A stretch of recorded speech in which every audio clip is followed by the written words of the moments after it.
In the midst of dangerous weather, we find nomadic filmmaker and photographer Stephen Locke.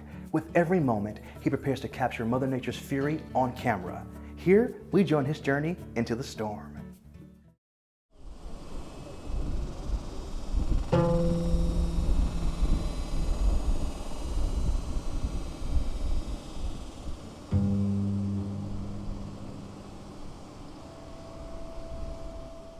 One of the things that's beautiful in this world, one of these things as humans that we find beautiful is power, great power.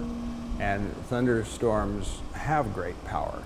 So as we watch a thunderstorm coming across the plains, the rain is falling and that's nurturing the soil and the crops. But at the same time, you have torrential rain and destructive hail and deadly lightning.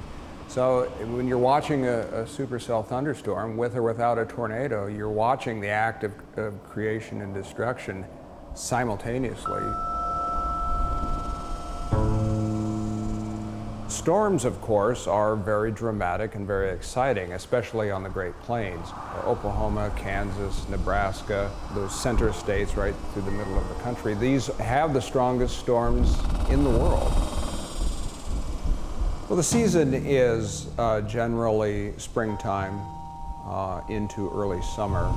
That's when the atmosphere is most volatile and capable of producing supercell thunderstorms. The first thing I do when I get up in the morning is forecast. There's some basic data that I look at. I try to give myself a sense of what the atmosphere looks like 10 days out, 5 days out, 3 days out. Severe storm forecasting is just a tool to get you into close proximity of the storm. Ultimately, my purpose in being there is art.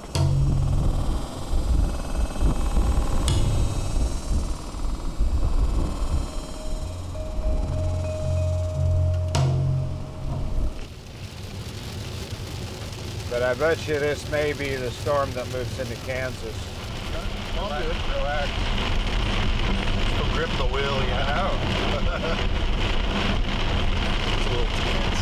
When you're in chase mode and you're watching these storms develop, you're in a hurry. A lot of times I don't get to fully enjoy the storm till later on when I look at those images or look at Stephen's time lapse. You have to work quickly, and it is difficult to compose the image quickly, particularly because you're driving into a landscape that you've never looked at before. You don't know what's over the next horizon, and the storm is evolving rapidly, and so you have to jump out now and make it happen. Scud rising everywhere. Yeah. So this is the updraft region of the storm. Sometimes I'm lucky, you know, I've been oftentimes looking for a spot to shoot a storm, and then there'll just be this cute little abandoned building. A gift from the universe that I pull up and put that into my shot.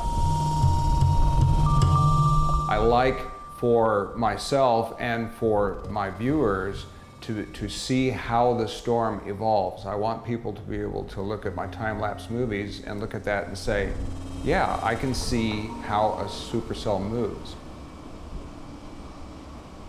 There are chases we go on where, you know, it might be a cap bust. You know, the storms just don't develop. Everything looks good, the ingredients are there. Sometimes it just doesn't happen, but when it does, it's very rewarding. Oh, wow. Check that out. That actually looks really nice. There's a lot of work in what Stephen does. It's amazing to watch him set up 2-3 cameras. You know, he's got a few different things he uses and gets his tripods out.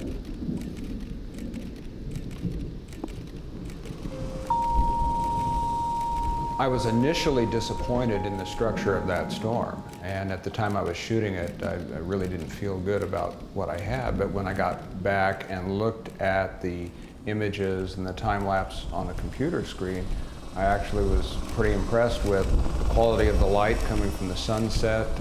We had that warm alpenglow, that warm, sweet light, and the storm has got enough movement and enough gorgeous light that I think it's actually a nice time-lapse. For years, I had always wanted to shoot a shelf cloud coming over the downtown area. So for many years, I've been running down to Liberty Memorial to shoot storms coming over the city. I remember wondering, should I go, should I not go, and it turned out to be a really beautiful storm. And that was a storm that impacted a lot of people in the metro area because, you know, it was one of those busy Friday nights where everybody's out on the town and everyone's watching this very scary cloud come over the city. I love supercell thunderstorms. Nothing gets me present the way a supercell thunderstorm does. And in fact, I can remember, you know, some of the very, very earliest experiences I would have in the middle of nowhere with thunderstorms at night. You know, I'm having this euphoric spiritual experience. You know, over time I've learned that just means that you're absolutely present. The past dissolves, the future dissolves, and you're absolutely present with what is.